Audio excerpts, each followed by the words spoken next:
What parts of you did you lose since having him? Everything.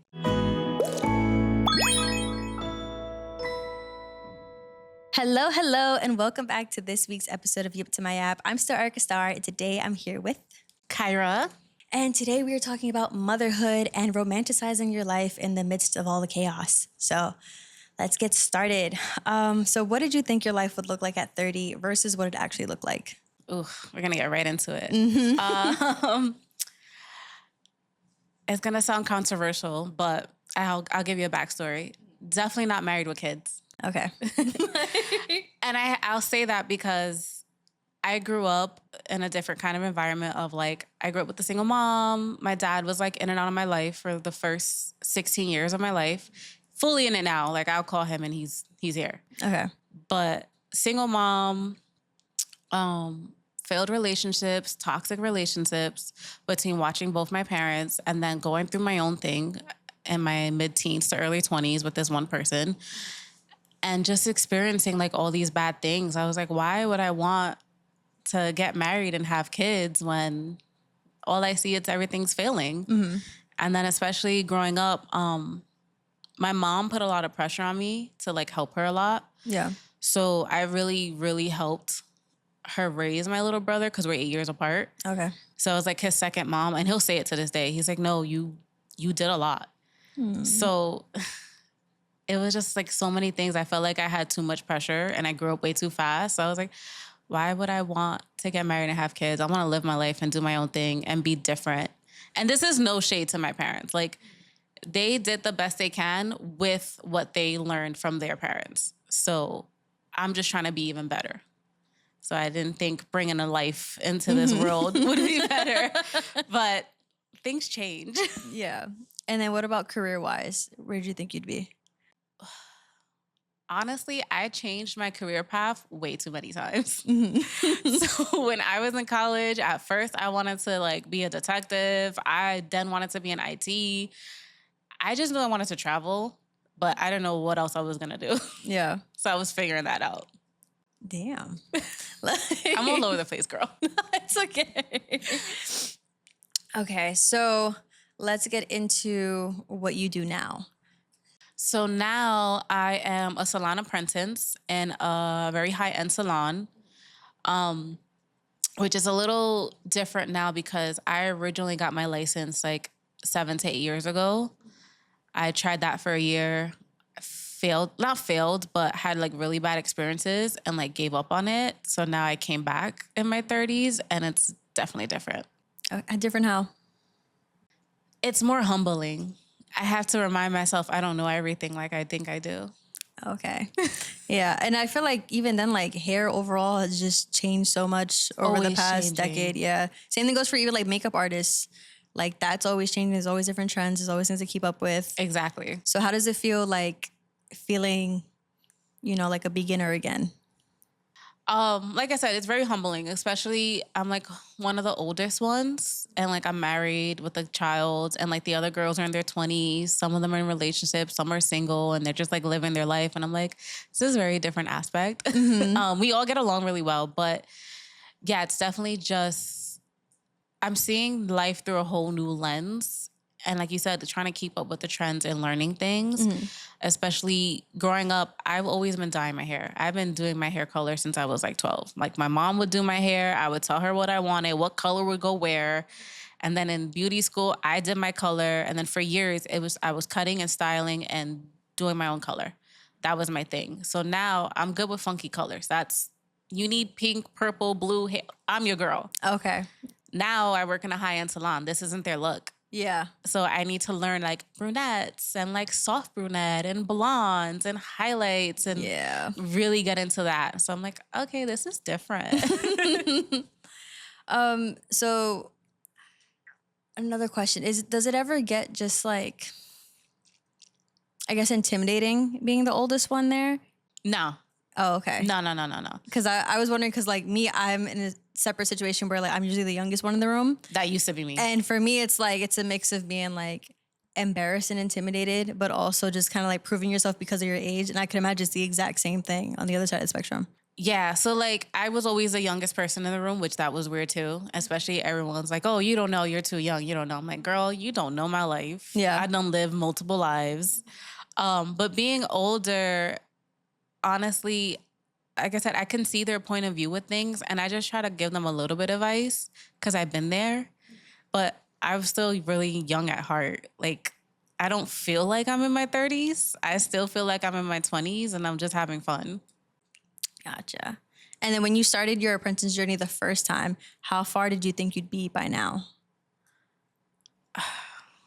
That eats me up because this was like 7 years ago. So in 7 years in the hair industry, you can be, that's it, on the floor. You can have your own following. You can have your own clientele. Like you build up, and it takes time to build up. Mm-hmm. So that's what, like, it's also humbling is like, I'm starting from scratch in my 30s. I have to figure this out. I can't be an apprentice for long. I got to get on the floor. I got to build a clientele. I'm doing everything. And I'm like, if I didn't give up. Yeah. But I had to go through what I went through to be where I am now. So then how do you bounce back when you hit those walls where like, you know, you get into those thoughts and, you know, you start feeling the way you kind of just showed right now where you're just like, that one stings. Like what happens when you get there? How do you get out? I have to remind myself, again, like I went through everything I needed to go through to be where I am now. And the other salons that I worked at were just never home.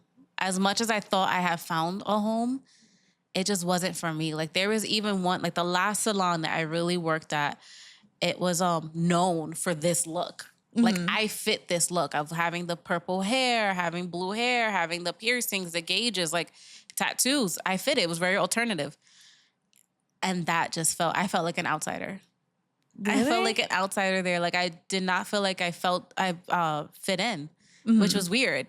And now in my salon, again, I don't fit their look, but I still feel like I'm home. Really? Yeah. It's, you know what it is? You get your people. And my salon is very welcoming. Like at first they might give you a little cold shoulder because they're trying to fill you out, see if you stay, because so many people leave. And I get that. And that doesn't bother me. But I have my people there. Like I have my girls there. But then it's also, I can hang out with anyone outside of work if I want to, or we work together so well as a team. Like I have to get the person from color over to the styling side. Like I let them know, I'm like, hey, 15 minutes, blah, blah, blah. They're like, can you slow it down? I'm like, I got you, girl. Like, if we just, it's like a family for real. And like not that toxic family workplace thing. No, it's like family. So let's get into motherhood and more on the side of having a toddler. Okay. So now that you have a toddler, and how old is your... I don't even know if you have a son or a daughter. I was going to say son. I had a feeling, not the son. Because you give boy mom. Yeah. You know, you're not the only person to say that. Mm-hmm. When everyone was finding out I was having a boy, they're like, no, you're a boy mom. I was like, thank God. Because I don't know if I can have a little girl. Like, it's interesting too, because like you do hair and stuff, and it's like, no, it's still boy mom. Like it's... Yeah. I love that. I love that. So what parts of you did you lose since having him? Everything. Damn. You said that shit with your chest. You're like... Okay. In good and bad ways. But you lose everything because your body goes through this phenomenal change. But it's such a crazy change that you're like, how the hell do I get back? And in the beginning, again, so this is my personal experience. This is everything I've been through. Everyone's postpartum journey is different than mine. Some people had a really easy and blissful, and I'm happy for you. I'm glad that was your postpartum, and some people could probably relate to mine. And I'm sorry that we had to go through it, but we had to. Mm-hmm. In the beginning of your postpartum journey, your worry is, how do I get back to me? And that's your biggest thing. Oh, I just want to feel like me again. I just want to feel me again. You're never going to be you again. Like that person before the baby, she's gone. She's gone. But not in a bad way. Like you are going through a whole new chapter. You're growing up in a different way. So that's one thing that it took me a while to adjust. Like my body's not going to look the same like it did before. It's going to look different, and learning how to work with that. Mm-hmm. Or like my life is different now. Like it all revolves around my son. And I have to make sure he's okay before I can do anything else. But it's like, there's this theory, and I've seen it all over online, and it's, and I want to actually get this tattoo. It's a flamingo. And flamingos are the only animals that you can tell what a mother is going through because they lose their pink. Oh. So if you ever see a flamingo that's not as pink or is like kind of white, that's a mom. See, I thought it was because they were like starving. Because I heard they get their pink from eating shrimp. Like, I remember, or eating salmon. Like, I remember that growing up, but no, it's well, maybe she's going through it so bad that she's not eating. Yeah, you know what, girl? Yes, there's times I didn't eat. I couldn't eat. So, what's the tattoo you want? Is it of a flamingo or like? Yeah, so I want to get like a little flamingo tattooed on me, just like as a reminder. Like, I know I lost my pink and I know I lost my spark, but we're working on getting it back. So you're not gonna get a pink flamingo? No. What? See, I'm here thinking that it's gonna be like positive, like that shit's gonna be hot pink. All her pink is back, and you're like, no, it's colorless. Well, not colorless. Maybe like a little pop of color, but not completely filled in. Okay, if that makes sense. But doesn't that feel like a bad, like, you know, on the woo side of things and manifesting and stuff? It's like, doesn't that feel like you'll never be completely pink again, and you're like making that permanent? No, it's a reminder. It's a reminder. Okay. It's a reminder of everything I went through and how far I've came, and that I'm just going to keep going. And I only say that because that's how I got my lotus flower on my hand. That was, it's almost 9 years old, this tattoo. And that was like a really bad breakup. I dated this person like 6.5 years on and off. And it was really bad. But when I finally broke the chains of it, I got this tattoo, and it's always been a reminder, like, if I can get out of that, I can get out of anything. Yeah. Okay. So that's why the flamingo. I support the flamingo. Thank you. So when would you say you started losing parts of yourself? Was it like the second you found out, like, oh my God, I'm having a baby, or was it after he was born? It was after.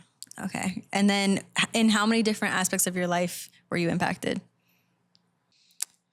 I mean, the biggest thing obviously is physically, especially like towards the ending of my pregnancy.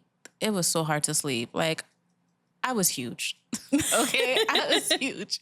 I've always been skinny. I'm a skinny girl my whole life, and for some reason, with my son, I gained like 60 pounds.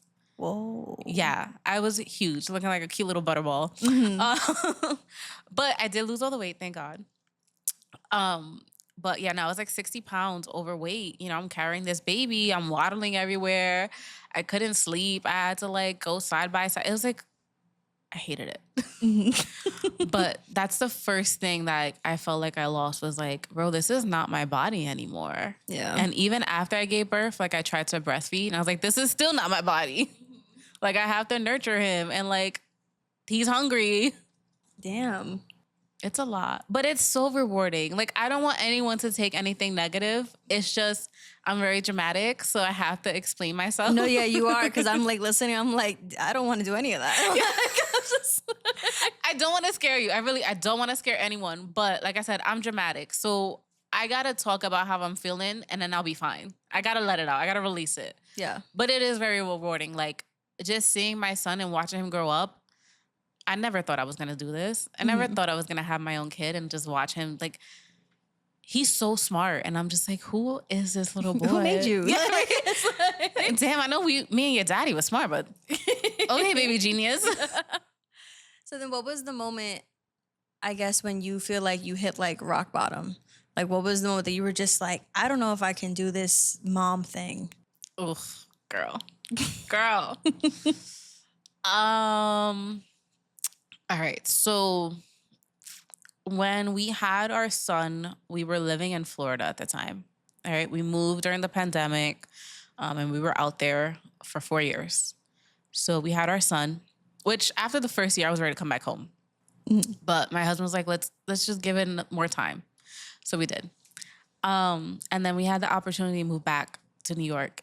And I was like, let's go. Let's get out of here. I don't want to be in Florida anymore. I don't want to raise a child here. Like, let's go. So we moved back to the East Coast when my son was 4 months old. Now, luckily, I had family to kind of help us out. Like, we lived with my sister for a little bit, and then we lived with my brother, and then we got our own place. From when my son was 4 months up until he was about 11 months old, we were house hopping. And I was freshly postpartum. Yeah. And my husband had to go get a job, obviously, because we can't live in everyone's house. Yeah. You got to get a job so we can move forward, and then I'll get a job, but we got to figure this out. So, damn, I hope my sister don't get mad. This is no shade to you. I swear, it's no shade to you. I was postpartum, girl. Yeah, so 4 months old, we were in my sister's house in Jersey, and there was a lot of the times I was in the room by myself because my husband was at work. My sister is home too, but I don't always want to be in your face. Like, yeah, we're sisters, but I don't like, oh my God, hey, let's watch TV together. Yeah. Like, no, I give you your space. But there was times, and I didn't realize I was going through postpartum, by the way, guys. Okay. Did not realize it. But there was times I was just so sad and I didn't like our predicament. I would just sit there, like my son will fall asleep in my arms and I would just cry. And just crying, like holding him. And I don't like to cry. I do not show emotion, especially with crying. And I would just be bawling with him in my hands. Not realizing I'm going through like postpartum depression at all. Yeah. And that felt like really heavy because I was like, how the hell do I keep going and be a mom and raise this kid at... I never had a baby. Like, like for the rest of my life, you're my responsibility. How do I do this? I'm not even working. Like, what do I do? So that was really, really hard. Yeah. That is so sad. No, like, because it's just like, you know, I think about, because obviously, like, I'm kidless, you know, with the exception of my dog. And I'm just like, I already feel like the world is ending every week without a kid. And I'm just like I'm going through a crisis all the time over stuff that has nothing to do with anyone else's life. It's really just mine. And, you know, I'm still young and my mom and my dad, they're willing to save me at any, you know, at the drop of a hat. And I can't imagine just like, you know, freshly even just moving anywhere. Like moving to your own place is hard. Moving into someone else's place is even harder because now you feel like a burden. Yeah. And then it's like I was going to say, like, that's a lot for someone to take you, your husband, and a baby in. Yeah. That is, yeah, they love you. Yeah. Yeah. My sister already had a full house. It was her husband, and 2 of her kids. My niece was away in college, so she has 2 teenage boys in the house. Granted, her house is pretty decent size. Like, we fit comfortably, but... It's still more than was there before. Yeah. We're stuck in a room. You got to share your food with us. So what was, like, your mental process even, like, agreeing to go? Or how'd that even come about? The fact that I was able to move back to New York was enough. I'm telling you, no shade to Florida, but that was just not it for me. I just never felt at home there. I met a couple of people and I got close with some people, but most of the people I connected with were from New York. Oh, so they all moved to New York. Yeah. They do. Yeah. So I was like, what? We get to move back home? Pack it up, get the truck, let's go. Oh, okay. So then what else did postpartum do to you mentally? Because I know you mentioned, you know, physically you were like, oh my God, my body is changing and this is new. But mentally, what were your day-to-day thoughts like? Because like you mentioned, you know, like you were crying in the room and it was like you didn't even realize what you were going through. So like how were you rationalizing all the thoughts that you were having? Were you just like, I'm just sad today and that's it? Did you realize like, no, I'm actually depressed over a long period of time? Like what were you thinking was going on in your head? I think I was in denial. So yeah, I was like, I'm just sad. Oh. But like, it's also, I also feel like I grew up very sad and kind of depressed. Okay. So it was kind of not surprising. I was like, oh, this is just normal. I'm like, I'm not where I want to be. So of course I'm sad. No, it's different. And oh my God, I sound so sad. But no. No, it's okay. I don't like that you were sad for so long. That's what I'm getting like. Yeah, like, yeah. Damn. No, like, it's so funny because I saw this thing that 50 Cent had said in an interview. And I was like, bro, that's been me my whole life of And me and my husband joke about this because we grew up very similar. And it was like, yeah, we grew up, kind of sad with certain things, but we didn't have time for that. We had to go hustle, bustle, and do what we had to do. So, and then 50 Cent said that. He's like, I didn't have time to be sad and depressed like these other people. I had to go. And I was like, same.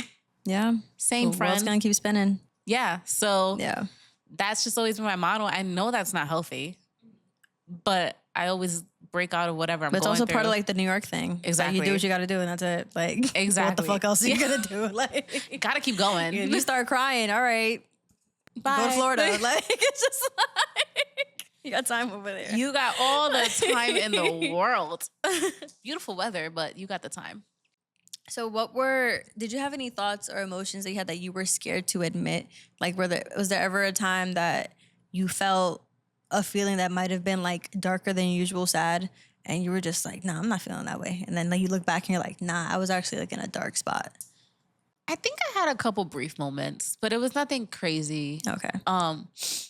Yeah, it's like I said, a lot of the times I was just sitting in a room by myself with a baby, spiraling. You make that shit sound like it's normal. Doom scrolling on Instagram and TikTok, just, all right, figuring this out. But a lot of it too, like, I was also just trying to learn how to be a mom and like trying to figure out all his milestones. So a lot of that consumed me too. So like, yeah, I was going through my moments and my little episodes of stuff that I really didn't tell no one. So like people are going to watch this and I'm like, girl, what the hell? I was in denial. Okay. But no, like I was also watching so many things of like his milestones, what they're supposed to be doing as a newborn or from 4 months to 6 months and what he should start eating and this and that. So I was like kind of just consumed with being a mom. And what role did like social media play in the, I guess like postpartum depression? Because I know that social media is like, it's a mix. And depending on which side of the algorithm you're on, you're either on like, motherhood is so beautiful and look, I'm breastfeeding and I all this what they call it, golden, it's not golden milk. Golden something. Oh my gosh. Liquid gold. Oh, yes. Yes. Meanwhile, there's like pills from some brand that's called Liquid Gold. Oh my God. And then there's the other side that's like, I hate it here. So like, where was your algorithm? It was a little bit of both. Okay. And it's funny because I felt so bad. Like I really tried to breastfeed. I did. I just was not making enough milk. Mm-hmm. And that was hard to adjust because a lot of the women in my family didn't breastfeed. So it's like, it's not like I can sit there and ask them like, oh, what did you do? Like I literally just had Instagram and TikTok and I would watch videos and like how to produce more milk and like all these snacks and drink coconut water with body armor and which that's really good. Mm-hmm. I still drink body armor to this day. That's my drink. But it's like staying hydrated, eating healthy, eating well. So I was doing a lot of that, but then it was also making me sad of like, bro, I'm doing all this, but I'm not making enough milk. And I'm sure the stress affected the breast milk and it just kept on. Yeah. Yes. Damn. And then I would like also give him formula and all that stuff. So it's like, it was a lot of that. Or it was the happy moments too, like of just seeing, again, like milestones when they're newborns, when they smile for the first time. So I would watch those. I'm like, oh my God, that's so cute. Or like putting them in little outfits or just seeing them crawl. And I was like, this is so cute. This is going to happen. Oh my God. But then it was also went into like fitness. And I was like, well, damn girl, how you bounce back like that? So it's like, it was a little bit of both. Okay. So let's get into your relationship with your husband. So he gonna kill me. How did postpartum affect that? I hated him. Mm-hmm. I hated him. And we actually just had a talk about this not too long ago. He brought up a good point and I was like, damn, why are you right? Mm-hmm. I'm gonna say how I felt and then I'll tell you what we talked about in his response. I felt like he wasn't keeping up with me. And I was like, we were both new parents. How are you not catching up and figuring out what needs to be done? You know, like know how to pack his diaper bag, know when to start feeding him solids, know when to give him a bath. Like, mm-hmm. I don't want to tell you what to do because I'm not your parent either.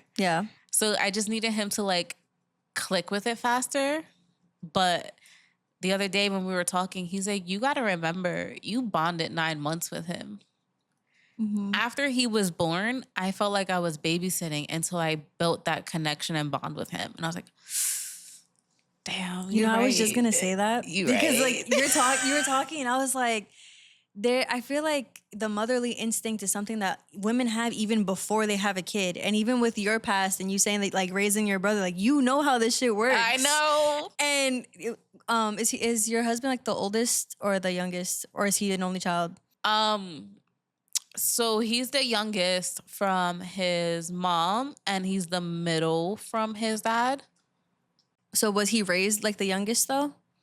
I'm only asking just because usually like the whether or not someone is the eldest or the youngest, like it plays a big role in how like they interact in their relationships.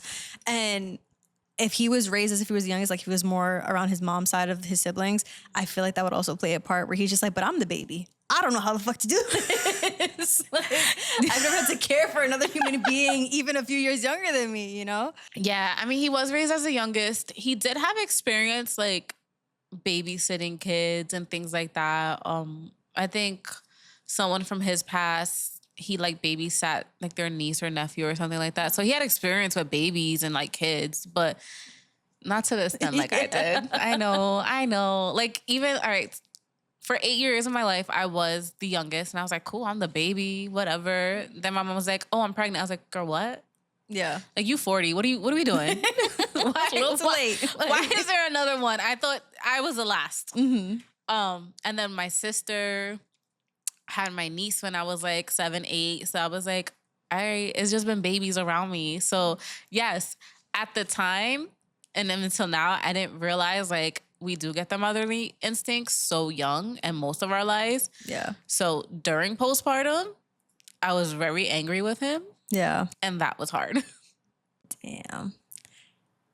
You even have me thinking, because I'm thinking about like when I have a kid, it's like, how am I going to approach this? And honestly, I think what I want to do is like, I'll have my own routines with my kid. And the way that you had just said like, oh, but you don't know when to like take him in the bath and change his diaper. I'm just going to let stuff be. Listen, you smell the kid, change the diaper. That's it. I'm going to have you learn the hard way because we're doing this shit together. You think you're going to do that. Listen, I until you get frustrated and you're like, all right, I'll just do it myself. But with me, and I like, because I compare like my dog to babies all the time. Yeah. And the way I see it is like, I have to be like a lot more on top of my dog because he's a dog and he can't speak. And not everyone has a dog. Yeah. But like everyone has been around a baby. And so but they like, still can't speak to tell you what they want. Yeah, but it's like, I always think about when I have a kid, I'm going to trust that kid with my dad and with my mom and my stepdad. Like that kid, whoever wants to babysit him that, you know, is in my immediate family, sure. My dog, it's just my mom. That's the only person I trust with my dog. So I feel like with babies, it's like, they're pretty like durable. Like they're pretty durable. You know, like a dog, he got to go on a walk, he got to pee, whatever. The baby, it's in a diaper. The worst thing is going to happen, diaper rash. Like, obviously, he shouldn't be sitting in his stuff for too long. But it's like, all right, wipe him up, clean him, put some cream, we're fine. Like, I feel like with a baby, it's just like, figure it out. Like, they're going to get older. They're going to start walking. A lot of it, is figuring it out. But I don't know. And I don't mean to come off disrespectful at all. No. I'm not a mom. But. So what does finding yourself again look like in real life and not just in, like, the pretty Instagram way? Because we're better now. Yes, we are. We are. Finding myself is making more time for myself. So now I'm really trying to incorporate working out as much as I can. I'm trying to get a set schedule. It's a little hard because I have a crazy schedule at work. But I'm trying to work around it to really find days to go to the gym. And if I can't go to the gym, go to pole class and just doing something for me. Yeah. I just told my husband last night, I was like, I think I want to start journaling and like reading more on things and doing more reflection on stuff to just become a better person and be a better human, because I think I'm going on to this next chapter. And like my dad is in recovery, so he has to do 12 steps. Mm-hmm. And he has to do each step. Each step is something different. I don't remember them. But it's a lot of self-reflection and like a lot of things he has to go dig into his past and write about it. And then when he completes the 12 steps, he starts it again. Oh. Yeah, so it's just constantly. And he can be on one step for months, years, like you're on that step, whatever. But I was like, if he's doing that, what's the difference with me? I don't need to be be in recovery. I can just do this. Other people self-reflect. Why am I not doing this? Yeah. So. Oh. But like from what you're saying though, it feels like you at least have the privilege of even, I guess, like allotting the time for yourself to have time for yourself. And I don't know if that has to do with anything with like how much your husband plays a role in like taking care of your kid or like who else you have to like care for him. Cause it's like, I don't know, you sound like it's doable. It is doable. A lot of it is I'm a procrastinator and I need to just get up and do it.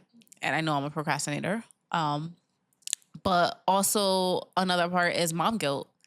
And mom guilt, be real. For the first year, the mom guilt was hard because like I was home with my son for 7 months. And then once we moved in with my brother, I got a job.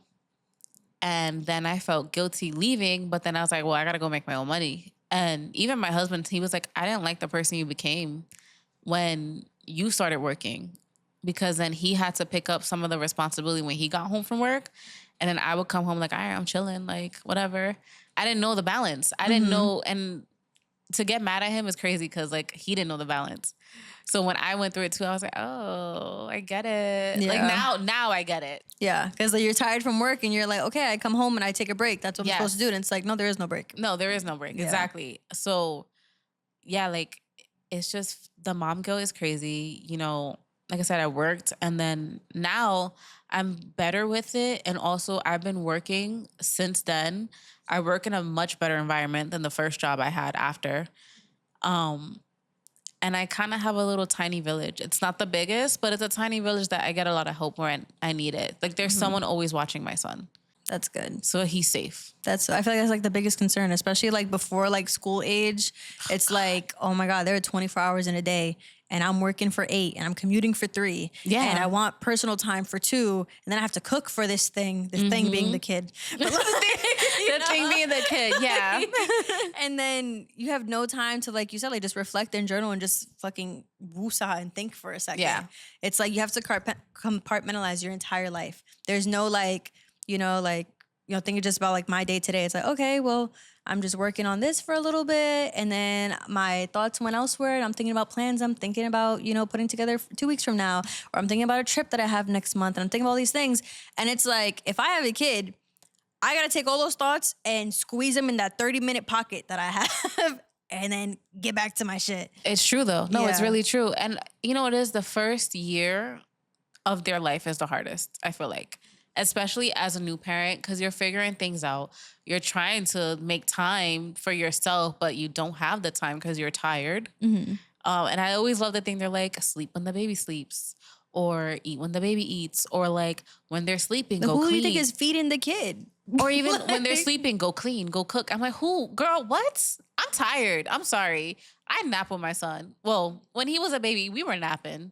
Like my husband would come home from work and he would just see us knocked out on the bed because I'm tired. I'm sorry. I'm raising a toddler, not even a baby. Mm-hmm. Now it's different. Like the first couple of years of their life, it's challenging because there's all these new milestones that they're hitting and all these new and they don't steps. know anything. They don't. And they don't know how to regulate their emotions. Mm-hmm. That's another adjustment. So, but now that he's older, he's a toddler. He's 2.5. We don't have a set routine, but we kind of do. Like we know when he's acting a certain way, he might be tired or he's overstimulated or he's hungry. Like we know it's easier. And then now, like I said, I feel more comfortable leaving him with people. That was really hard having him stay with someone else. And even it doesn't matter who they were. I was just like, are you going to be okay? Are you sure? And he has food allergies. I'm like, oh. Are you sure? His medicine's here. Remember, no eggs, no bananas, no peanuts. Please don't kill my child. Like, yeah. Aww. But now it's better. Like it's just everyone knows. People know how to take care of kids. You have to like accept it. Like, yes. All right, you know how to care for a human being. Yes, acceptance is hard. Yeah. How did you work through like regulating your own emotions when your child can't regulate his? Oh, girl, I still struggle. Okay. No, I still struggle. feel like people with the fucking gentle parenting and all that stuff. No. I'm just like, I don't know. I could see myself crashing out a lot. Like, that's just the truth. I laugh because I do. Nah.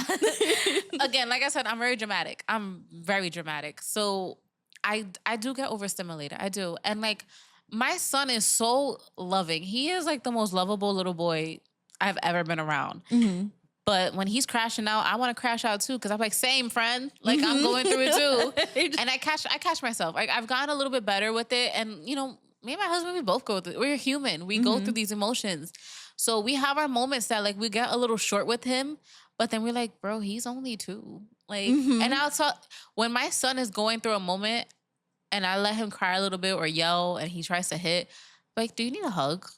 He's like, yes. I'm like, come, I'll hug you. Like, I don't do the gentle parenting. When he needs to be disciplined, I will discipline him and tell him, like, no, don't do that. That's wrong. Like, stop hitting. Yeah. But then I also check in on him, like, what do you need? Are you hungry? Do you want to take a nap? He'd be like, yes.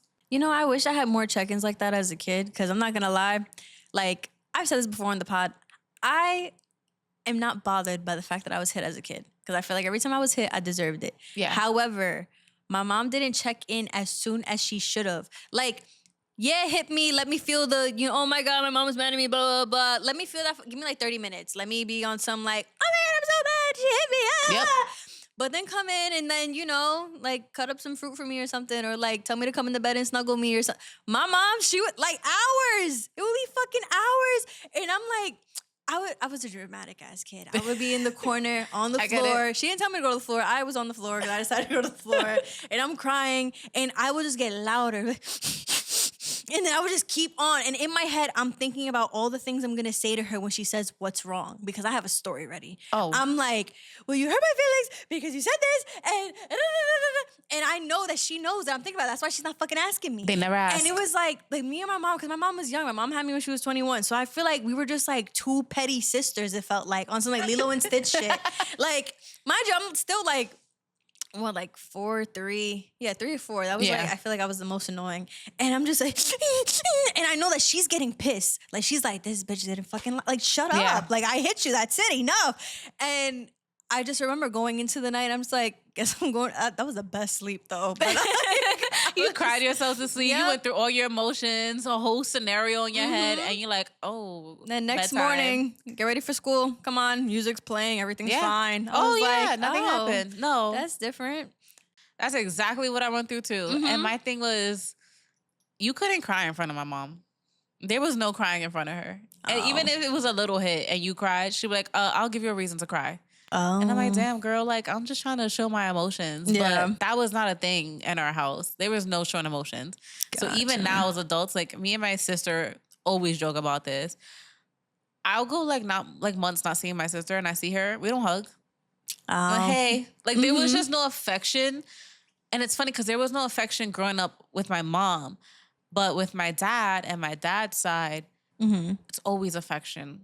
Like, even I just went to go see them recently in California, and I was just like, hey, like, hi guys, and we're hugging, kissing, and all these things. I'm like, oh yeah, I forget, this is how we grew up. So it's different. And I wish, like you said, I wish I had those check-ins of like, are you okay? Like, what do you need? My mom didn't do that. My dad had his moments. He would do that, but it's still like, that's what I try to be different from my son, because I don't want him to grow up the same way. And I don't want him to have like traumatic stories about me. I know he's going to have moments, but I don't want him to have the traumatic stories and like have the issues. I want him to feel okay and feel in a safe environment. And I feel like me and my husband have done that. Even like, my husband would joke. He'd be like, you know how I know he's okay after something? He's like, if I go and ask him for a high five and he gives me a high five, he's good. If he doesn't give me a high five, I'm like, damn, all right, let me see what's wrong. Aww. And it's so cute because I'm but like damn. But that's the thing. It's that simple. It's literally just caring about your kid. It's like caring enough to ask and respect their emotions as if you would a friend or, you know, or relative or whatever. It's hard when you weren't raised with that. Like, my mom wasn't raised like that. Yeah. So she, like I said, she did the best she could with us. But now I look at things, I'm like, nah, bro, I'm not doing that. We're doing different. Have you seen those videos on Instagram? And it's like I mean, I tear up for some of them, but it's like older generation, their kids, and they, oh my God, I'm like thinking about two videos at the same time. Let me start off with one.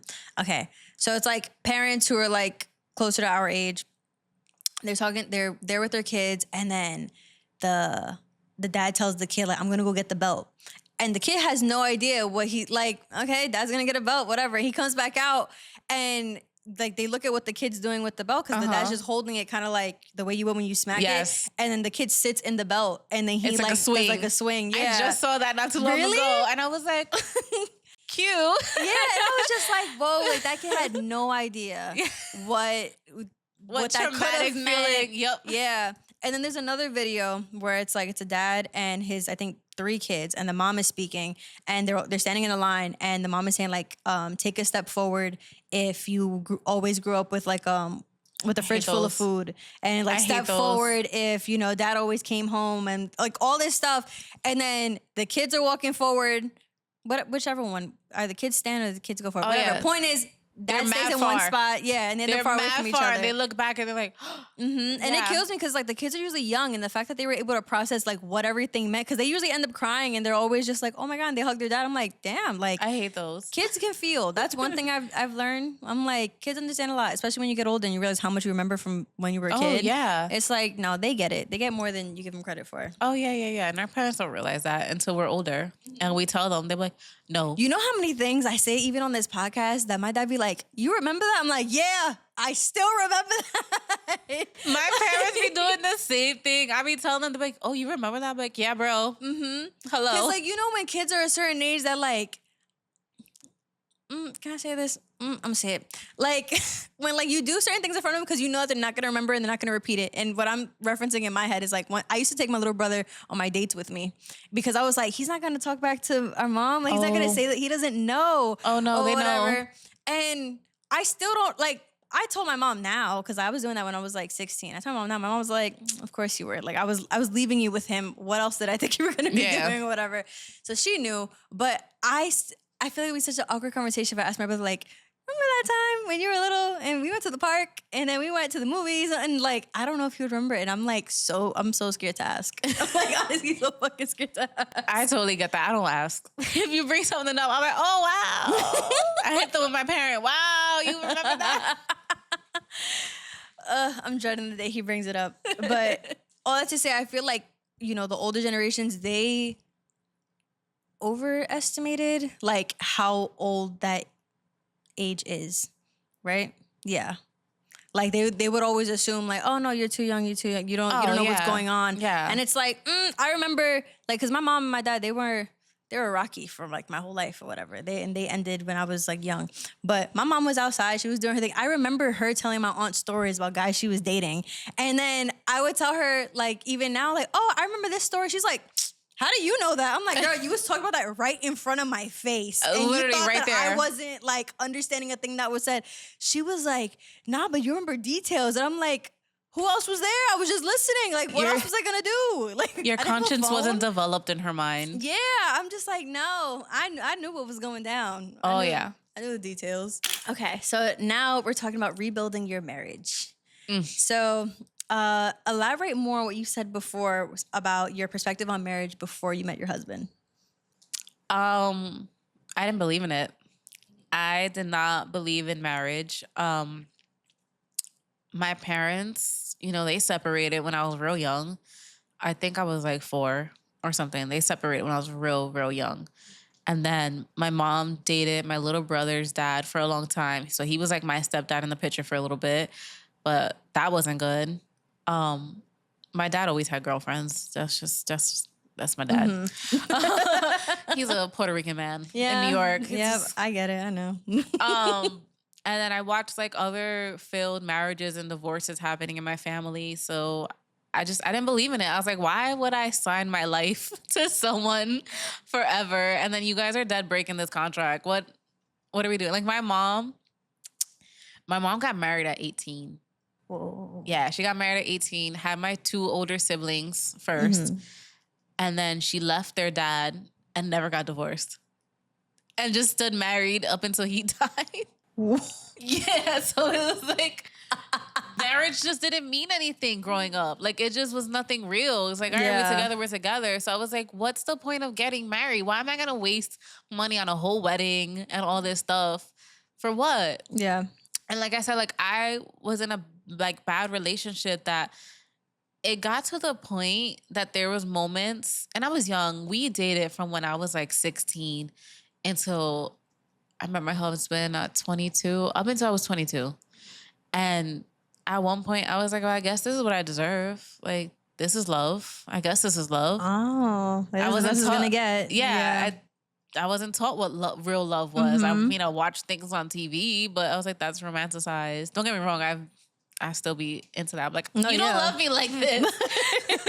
Why don't you do what he did in the Notebook? But no, like, I just wasn't taught what real love was supposed to be like.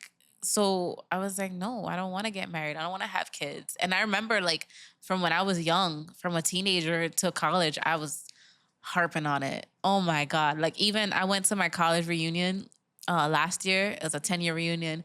And a couple people, they're like, yo, it's crazy. You're married and you have a whole kid. Like, you. It's like, thanks. Of all people. Right? Yeah, like, you of all people. Like, you just didn't want that. I was like, life changes, guys. You grow up. You heal. You do a lot of healing, a lot of self-reflection. Yeah. Like, I went on a little spiritual journey before I met my husband. And when I met him, he did things so different. First of all, I never went on dates. I didn't do the whole dating thing. Because again, I was in a relationship on and off since high school into college. I dated some other people during college, but nothing was serious. We just stayed friends. Like, I was like, all right, we're not connecting in relationship wise, but friends, you're great. You're a great friend. So when I met my husband, we went on dates. First of all, he didn't kiss me our first date. That bothered you? So much. And to this day, I give him shit about it. Really? And I remember I'm like real close with my dad. Like, I call my dad for anything. I'm like another son to him. Like, he treats me like a boy, which is great. So he'll give me the ins and out, the dirty details of how men think. So I remember I called him after our first date, and we went on our first date, and then I had to go to work. So he dropped me off at my job because I was like working at American Eagle at the time. And I was telling all my friends too. I was like, yo, he did not kiss me. And they're like, no, I think you're like, I don't think that's a bad thing. I was like, no, that's a bad thing. How do you not kiss me? Do you not like me? Like, so I called my dad and he was like, sweetheart, he's a gentleman. I was like, oh. You're like, even my dad is on his side. Right? Like, I was like, oh, so that's what it means? He was, yeah, he's a gentleman. He doesn't want to be too forward. Like, he's taking it slow with you. I was like, oh. And like, as we were dating, that's what my husband said. He was like, no, I wanted to do things differently with you. Like, I wanted to take things slow. I wanted to go at this slow pace and not rush into having sex and doing all this stuff, because he's like, I wanted to build a friendship with you first. And I was like, oh my God, really? Yeah. And he did. And I was like, this is different. So like, going through that, again, I met him at 22. Going through that, we went together on a trip. I never traveled with a boyfriend. And for my 23rd birthday, we went to New Orleans. We did that. We traveled to like PA. We did a couple of trips. After we made a year and after my birthday, we went to Miami, and then he proposed on like real whole romantic thing, which I kind of had a feeling it was coming because we were talking about it. But the fact that you got me to even think about that is crazy, because you opened my eyes to a whole new world that I was like, this isn't for me. And you're treating me so different. I was like, oh shit. I like this. Right? Like, I want this for the rest of my life. Like, maybe I can get married. And then we were together for so long. And then we were engaged for a little bit. And then like on our 4-year anniversary, then we was like, yo, let's just get married. Let's just do it now. Like, what are we waiting for? Yeah. Let's just have a little small wedding. So we did.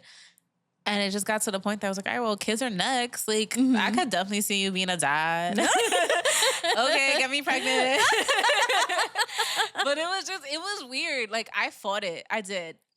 I fought it a lot. And he knows I fought it. But he just kept showing up, and I was like, yo, what is this? Like, I never had another guy. You're good to me. Yes. Like, I never had a guy show up for me in these ways that you're doing. Like, this is crazy. As a partner, this is real life. Yeah. So, yeah, then he got me.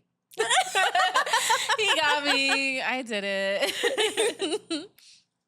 Okay, so you mentioned before that in the midst of your postpartum journey, you were rebuilding your marriage. So what did that look like actively rebuilding something? Ugh. We went through a really, really rough patch last year. I'm not going to get into the full details of that because it's just not part of my story I'm ready to share. Mm-hmm. But yeah, we went through a really rough patch last year. Like I said, at one point, I just didn't like him. Yeah. I really didn't like him. I just didn't recognize him, but I also didn't recognize myself. So it was just a lot of constant battling within myself of like, who am I as a person now besides being a mom? Who is he? Like, who are we now? Because now he's a dad. Yeah, and now it's he's like, a dad. wait, that's so new. Yeah. Where's the guy I fell in love with and I married? And I know he looked at me the same way. And it just wasn't clicking. It's very out of place at the moment. Very out of place. I mean, we're still working on it now. It's not an easy journey because I know I got an ego. Mm-hmm. And I mean, we both do, but I know I could be very stubborn and I will fight it. And I'm like, no, you're wrong. All the time, you're wrong, not me. But, excuse me. But that's how true it is. No, but yeah, it's not easy. And a lot of it is just, you got to put your ego aside. And it's hard, especially when you were raised to constantly just fight. Mm-hmm. Like, I hate arguing. I really hate to argue. And we didn't argue. We never used to argue. We would have like little debates about things, but it wasn't until after our son that we would argue. And I'm like, bro, who are we? Like, we don't yell at each other. We don't curse at each other. We don't call we still don't call each other names. We'll say little curses now, but it's still like, we've never been aggressive with each other like this. What is this? We're not like this. We've done this in the past with other people, but like I said, I hate arguing. I grew up in a house of yelling. Everything was yelling. Yeah. Happy, sad, mad, yelling, loud. So I was like, what the hell are we doing? Yeah. And I think something that happens, like, because I've noticed that I had a habit of doing this in some of my past relationships and I'm not proud of it. But I feel like when you're comfortable with someone and when someone has seen you in so many different ways, you know that they love you, you know that they're like, you know, you're not taking them for granted, but you know that they're like always going to be there. You feel like when you're fighting, you can show more of the ugly side because it's more true and it's more honest. Yeah. So you're like, no, I can be real with you. Yeah. But it's like, you got to check yourself. Be like, I don't think me being this real is worth how it can hurt us, you know? And because then you look at, and I'm only speaking for myself, but like you look at the way that you treat other people, maybe like other friends, people who don't know you as well. Yeah. And you don't show sides that ugly because you're like, oh, but they wouldn't get it. They don't know me and I don't want them to think the worst of me. But it's like, all right, but the people who are closer to you and people that you love and care about and all this stuff, why are you letting them see that? And why are they getting all this, you know, attack from you? And I had that moment with myself recently. And I'm like, it's a battle because you look at yourself and you're like, but how fake do I look if all of a sudden I'm like playing nice when I'm really mad? Yes. You know, because it's like you already saw me get really ugly. And that's the ego. That's the ego because you feel like you're being fake to yourself. And it's like, no, but you need to see all my emotion. No, they don't. Like, you can show you're frustrated in different ways. And that's hard. Yeah. Trust me, girl, I still go through it. Because like I said, like, in my household, you gonna see my emotions. Like, my mom was pissed. My mom was pissed. You saw she was pissed. Yeah. Like, we got silent treatment from her. Yeah. She would go hours, like, not talking to us. And I was like, bro, cool. No. Like, and like, I can't do that now. I can't do that. I can't silent treat my husband. He'd be like, girl, if you don't. Like, this is a happy home. Like, hold on. We are working on ourselves. And that's the part where it's like, right there. All that kumbaya shit you talk about when you're in a good mood, that's when you have to like put it to work. And you're like, you have to reflect. What are you talking about? Grace and compassion and love and light. Like, I'm mad. Like, it's just, yes. It's so hard. And I grew up with angry women. And like, that's just, as a Latina woman, that's just how we're just angry. We run hot. Yeah. Like, we feel like we're functioning better. It's like, no, we're not. Yeah. Like, we have to like be nice and take a breath. And that's hard. It's so fucking hard. And it sounds so simple because it's like self-help book 101, you know? Yes. Like, this is stuff that you hear on social media. And it's like, yeah, but I'm so upset right now and I feel like you need to feel it. And it's like, no, they don't need to feel it. I was like, and if you love them, you will know to show them enough for them to understand that you're upset and you deal with the rest of that shit yourself. And it's not about holding anything in. It's literally just like, you need to learn how to regulate your own fucking emotions because now you acting like the toddler. Yes. And I'm like, all right. Yeah, and I can't regulate my emotions at home. At work, I'm great. Oh my God. I'm a by the book employee. You don't really know I'm like, well, I have my moments, but you don't really know I'm mad at like the clients or something. Like I'll gossip a little here and there. I got better, but I'm not showing it out into the world at work. It's not showing in your work either. Yes, it's not showing. I'm still going to hustle, bustle, do what I got to do. You're not going to really know I'm angry, but I got to do what I got to do. Yeah. At home, it's my safe space. So I'm going to let it all out. And I have to learn that I don't have to let it all out. I have to sit there and reflect and regulate. And I've even seen TikToks about this. And they're like, if you're arguing or you just like need a moment, you're like, it's okay to take a break. I was like, what? You could take a break in an argument? And I've seen that in like comedy shows. I'm like, yeah, we can't do that. And now I'm thinking, I'm like, maybe I should start like, babe, before this goes down any further and we get bad. Yeah. Can I just breathe for a moment? Like, let me just do a little woosah. And I think it's also knowing there's like a time and place for all your emotions because that safe part, it's really great when you're sad and you have to show that you're sad and you have to cry and you have to weep and you have to like do nothing or you have to like just rot in bed or something. Like, yeah, that's like to all those emotions to the furthest extent, it just has to do with you being alone and just like, you know, feeling things out. And that's a vulnerable thing. And if you're able to do that in your space, that's great. But it's just when you're angry, when there's conflict. And it's like that all out is a very different thing because someone else is involved. Yep. And you don't want to be vulnerable. Yeah. And it's just like vulnerability doesn't sound smart to me right now. I need to, you know, keep this wall up. I need to show you that I'm right. I need to show you that like, you know, and it's all this explaining. And then, because that's one thing with me and I'm still working on this. I cannot stand agreeing to disagree. No. One of us is right, and it's me. That's it. But it really be like that. Like, it's like, my husband be like, oh, to each his own. I was like, see, like, nah, I'm still right. To me, that just sounds passive aggressive. It's like, no, they truly mean well when they say, and it's like, but it's like, no, not in my world. And no, because we grew up with passive aggressive. Yeah. Yeah, it's hard. It's hard. It is so fucking hard. So how do you show up for your husband on days when you're just like not up for the personal growth? And it's just not happening that day? Girl, I struggle. I struggle. Honestly, I low-key fell. I think I fell at that. Just hide my face because he's going to watch this and be like, yeah, girl. Nah, he's not mean. But, yeah, it's hard. A lot of it, like I said, it's your ego. So sometimes you just gotta like just act like, all right, his biggest thing, and this has been like our argument or disagreement of like, I don't ask him how his day is and how his day went. And I told him, I was like, you gotta remember, granted, I know we've been together a long time, but you gotta remember, I didn't grow up like this. Like, your mom was a lot more nurturing than my mom. I didn't grow up like, oh, how was school, honey? Do you have homework? Blah, blah, blah, blah. Like, we didn't hug and kiss goodbye or say hello. Like, that was just never a thing. So, granted, yes, like I said, I know we've been together a long time, but that's still implemented in me that I'm not always going to ask you about your day. And he doesn't always ask me about mine, but I come home and I just talk.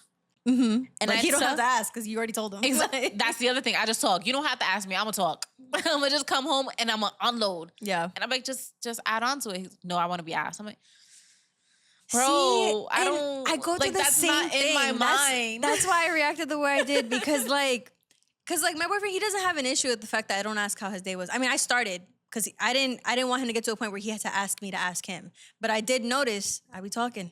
And I don't shut up. And, you know, I'll call him on my way home from the gym or something. That's usually when we catch up, either on my way to the gym or on my way back. And like you said, like, you just start talking about your own day. So, like, I'm like, this happened at work, and this happened with the podcast, and, oh, my God, I ate this food, and it was so fucking good. And, like, this person was late to this, and blah, blah, blah, and then Biddy vomited everywhere. Like, I'm just talking.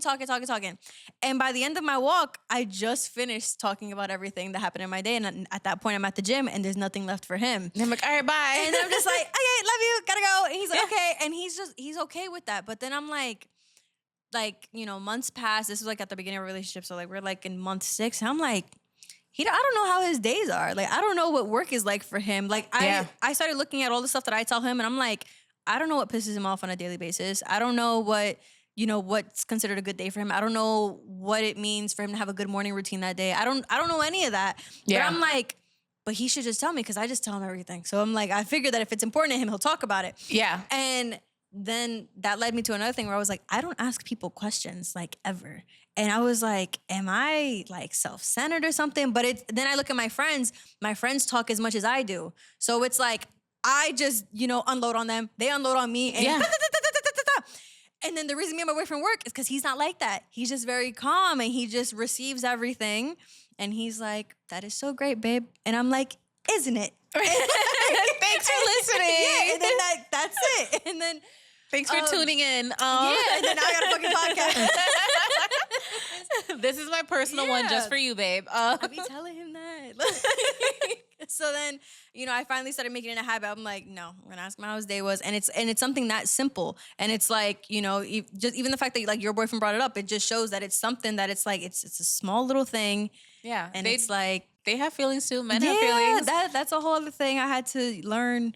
We have to realize like men have feelings. We may not like show it all over the world, but men have feelings. And then it got to a point too where like I would ask him how his day was, and like he would keep it very minimal. And I've gotten to a point where I'm like, no, elaborate on this. Tell me how work was like, or like I could tell I can tell something's bothering him, and I'm like, but talk about it. I was like, sometimes you need to voice it out, because then I started thinking about why I talk so much, and for me, it's like it's a legit relief. Like literally just like saying it out loud. Yes. The problem is fixed. Everything's done. Like whatever was pent up, like I get out vocally. Like that's just my release.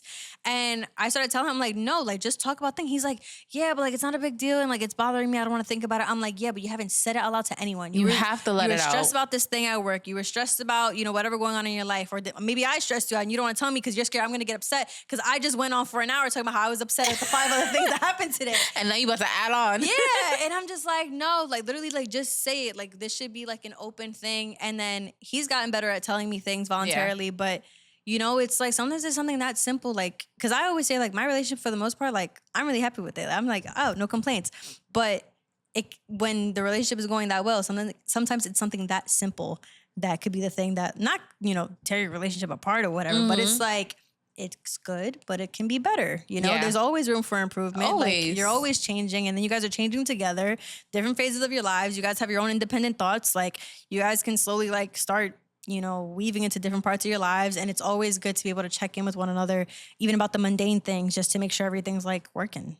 And I think that's another thing we're kind of like going through too, is like you said, just weaving through different parts of our lives. Like now, and this goes back to just like getting in my me time. Mm-hmm.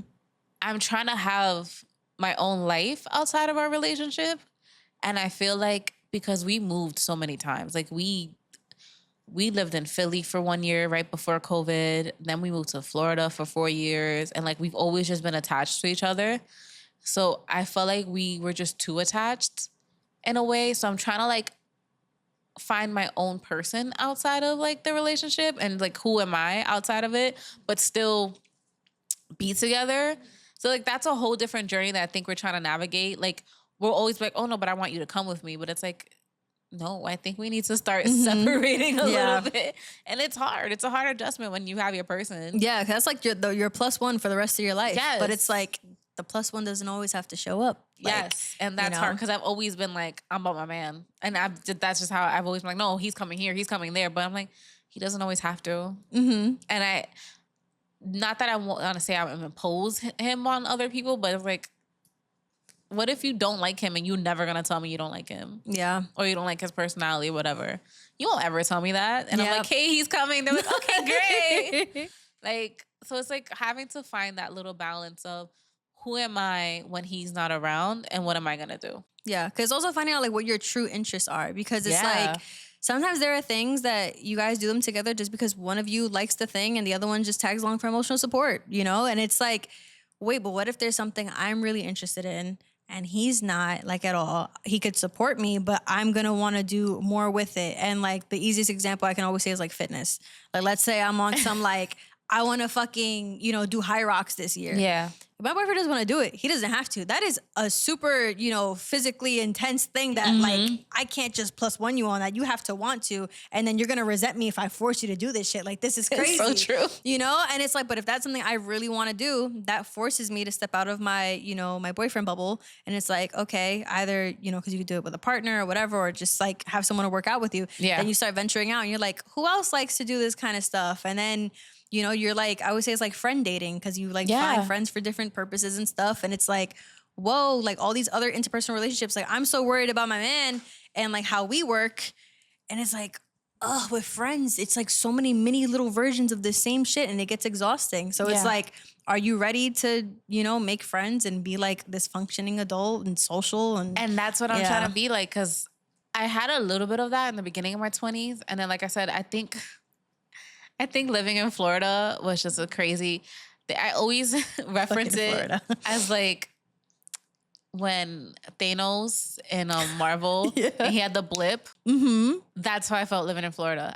I felt like it sounds crazy, but I felt like I was in the blip. Like, I went to Florida and I was in the blip. I disappeared for 4 years, and then when I came back, like, my niece was all grown up. My nephews were freaking taller than me. Like, I missed a lot of things. So that time wasn't even real. It wasn't. Like, it wasn't real. Like, I FaceTime people here and there, but like, it just wasn't real. So I came back to New York. I'm like, this place is gone. This has changed. So I'm like, bro, I really felt like I was in the blip, and now I'm back.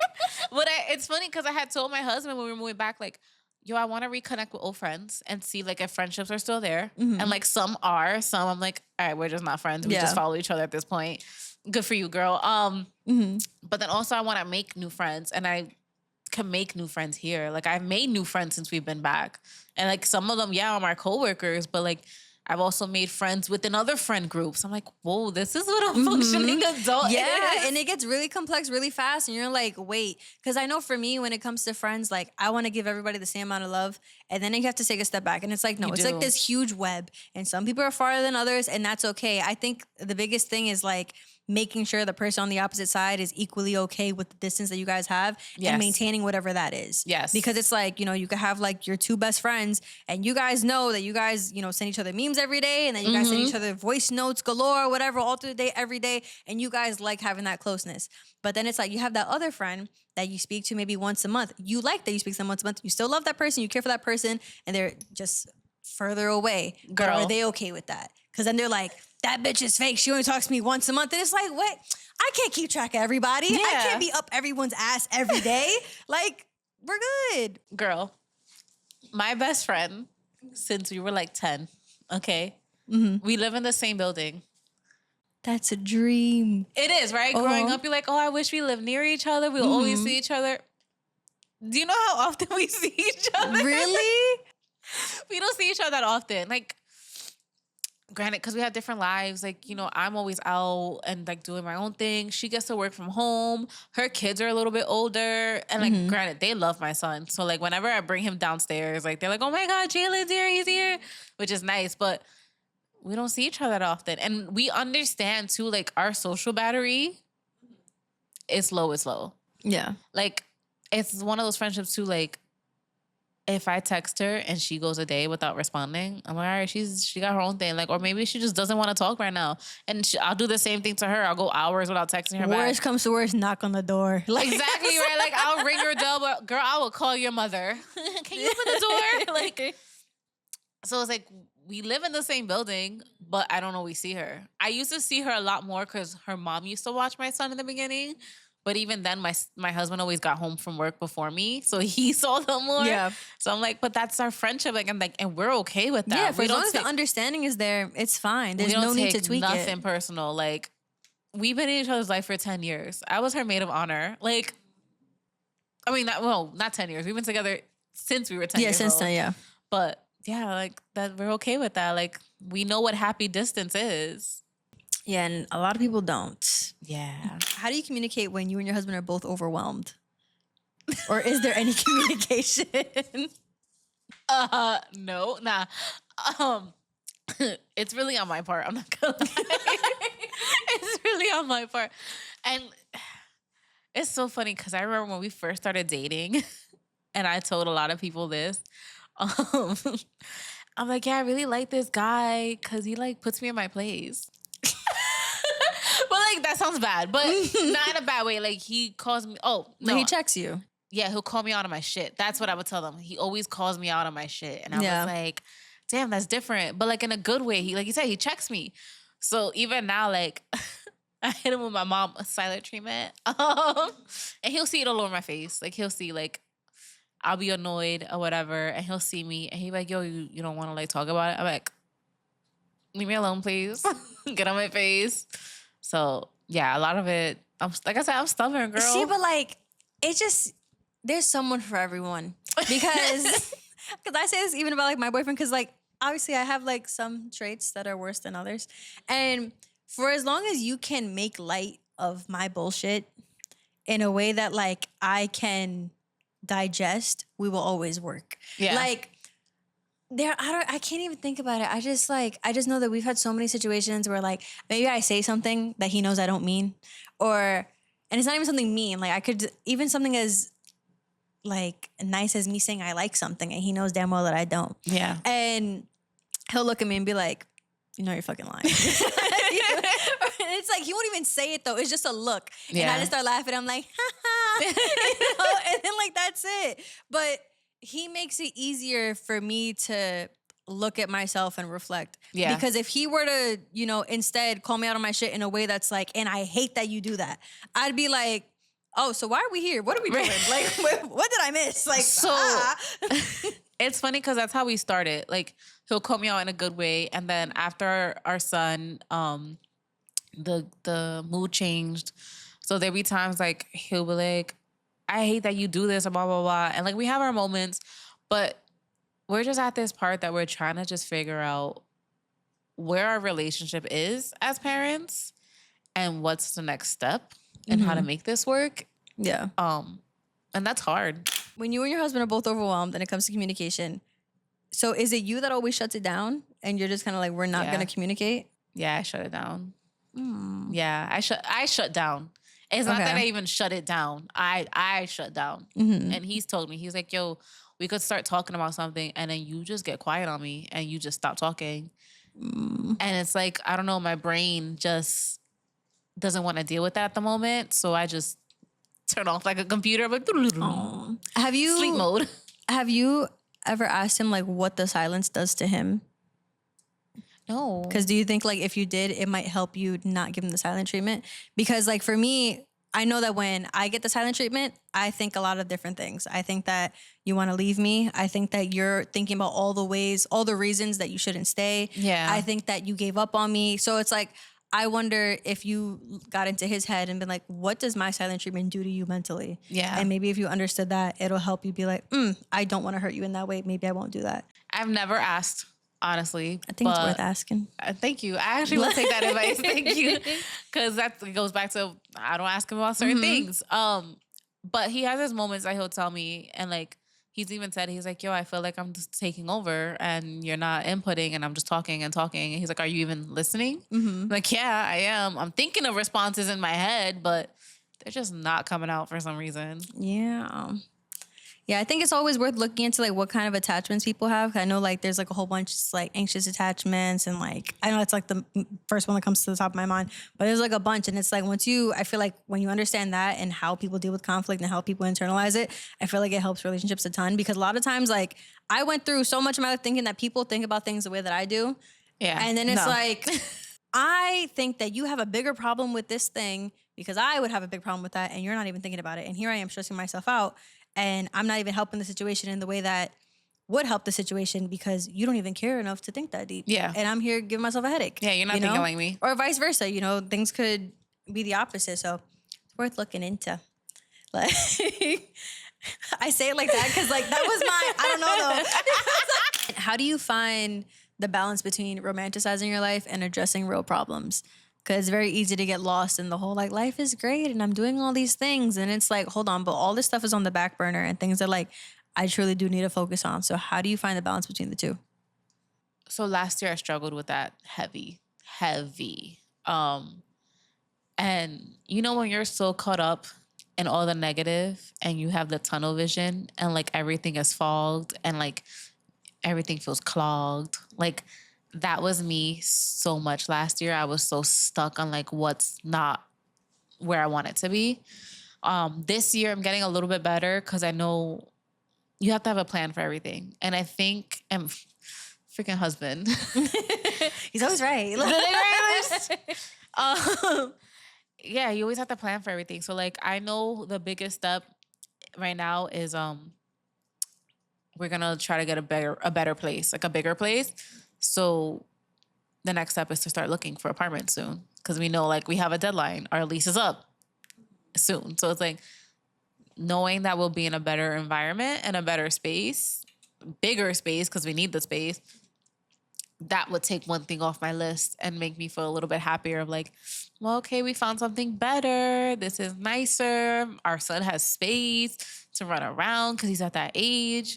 So it's like making a plan and knowing like what's next. Like even with my career. Sorry, I'm like really stuffy. My allergies this week have been terrible. With work, I know, yeah, I'm an apprentice now, but the more I bring models and I show them what I can do, then I get promoted. Then I get promoted to a junior stylist. And then I got to build my clientele. And the more I do that, the more money I make. The more money I make, the more things I can get myself. Yeah. So it's like reminding myself like just the baby you're stuff. literally on track. Yeah. Like literally if you just keep doing what you're doing. Exactly. Okay. Doesn't matter where I'm starting. The fact is I started. Mm-hmm.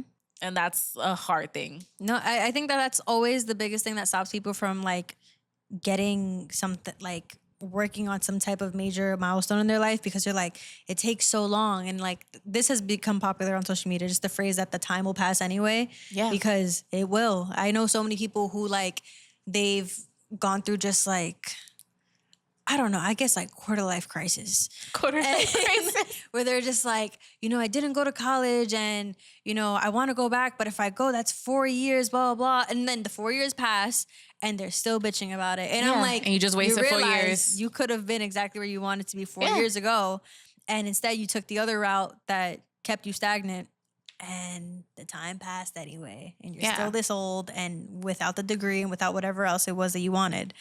So just do the thing. It goes back to like, I took a break from hair. And for years, I would tell my husband, yo, I want to get back into hair. Like, I'm still doing my own hair. I still want to do friends and like family's hair if they ask me.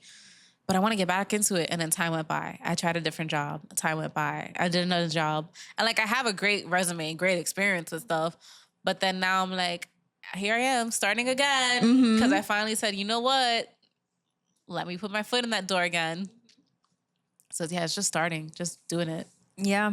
And even like for me with this podcast, like so many people were like, you don't know how it's going to turn out. Do you have like a steady supply of guests? Do you have this? Do you have the time? All this stuff. And I'm just like, I'll figure it out. If it's not meant for me, it's not meant for me. And if it is, I'll keep going. And you just got to try. Yeah. And here we are almost 2 years later. Okay. And then to close this out, what would you say to someone who feels like they missed their window? You didn't miss your window. You did not miss your window because it might have shown in your face and you just weren't ready yet. And when you're ready, your window will open back up again. It's your there. Eyes is closed. You gotta open up. Open your third eye. No, yeah, like I said, you could want something and you could be like, yo, this is what I want. And then it'll show itself. And if you're not ready, then you got to wait until that door opens again. But you didn't miss your window. You just got to get back to that point and show the universe like, yo, this is it. This is it. This is what I want. This is for me. And I'm ready this time. Yes. Like, and it will open. I'm telling you, I went through it. I thought I was ready to do hair. Was not. And now I'm like, bro, what am I doing? Why am I wasting my time? I got talent. I know what I'm doing to a certain extent. You probably didn't have that confidence before. I didn't. Oh, that is another thing. I didn't. No, but I had to, like I said, I had to go through a lot of different job experiences that I went through to build that confidence. And that was a lot of trials and tribulations. But now we're here. Yes. Hello. All All right. Well, that takes us to the end of the podcast. Thank you for coming on. I can't believe it's done. This was fun. This was fun. So thank you guys for watching. Thank you guys for listening. Please like, comment, and subscribe, and give 5 stars if your listening platform, reviewing platform allows you to do so. You can find me on TikTok at Missing the Sunset 13 and on Instagram, Missing the Sunset. And of course, the podcast, I Yip to my app on Instagram. Do you want to drop any socials for the people? I mean, if you guys want to follow me too, because I'm trying to become a little content creator on the side. Yeah, it's Poison Cherry, 4 R's, because I'm extra. I said this. Hello. On Instagram and TikTok, Poison Cherry, 4 R's. Poison Cherry. Don't ask. All right, guys. I love you guys, and I will see you next week. Bye. Bye.